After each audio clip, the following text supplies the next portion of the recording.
Apa itu rantai makanan? Rantai makanan adalah perjalanan memakan dan dimakan dengan urutan tertentu antar makhluk hidup. Dalam sebuah proses rantai makanan, terdapat makhluk hidup yang berperan sebagai produsen, konsumen, dan pengurai atau dekomposer. Makhluk hidup yang berperan sebagai produsen merupakan makhluk hidup yang dapat menghasilkan makanannya sendiri.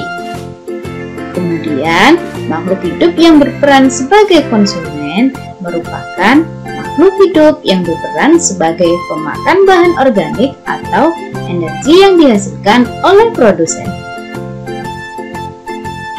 Makhluk hidup yang berperan sebagai konsumen menjadi 3. Yang pertama ada konsumen tingkat 1. Konsumen tingkat 1 ini merupakan makhluk hidup yang memperoleh energi langsung dari produsen. Contohnya seperti hewan herbivora. Kemudian ada konsumen tingkat 2. Konsumen tingkat 2 ini merupakan makhluk hidup yang memperoleh makanan dari konsumen tingkat 1.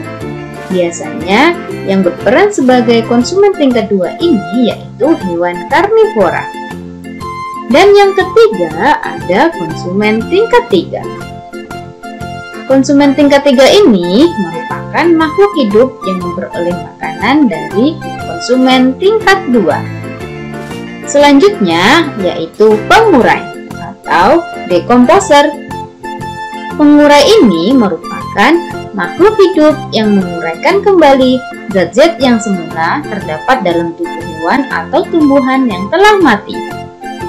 Makhluk hidup yang berperan sebagai pengurai contohnya yaitu jamur dan bakteri.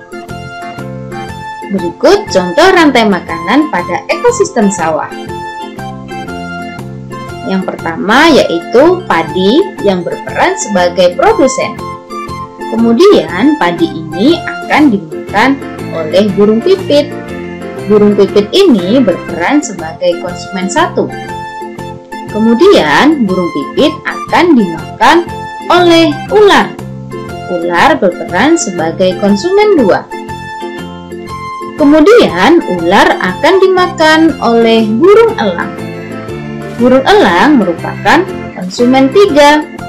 Ketika elang mati, elang akan diuraikan oleh jamur. Hasil penguraian ini kemudian akan diubah oleh mikroorganisme dalam tanah untuk menjadi sumber makanan bagi tumbuhan.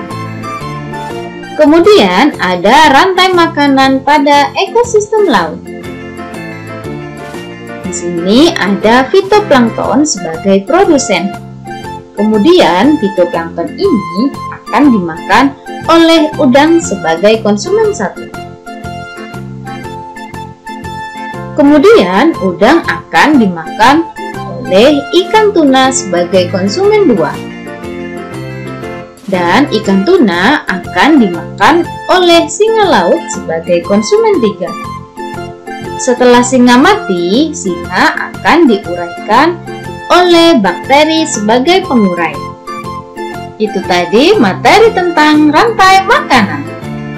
Semoga yang kita pelajari hari ini bermanfaat ya buat kita semua. Terima kasih untuk hari ini. Sampai jumpa di pembelajaran selanjutnya. Bu Indah akhiri. Wassalamualaikum warahmatullahi wabarakatuh.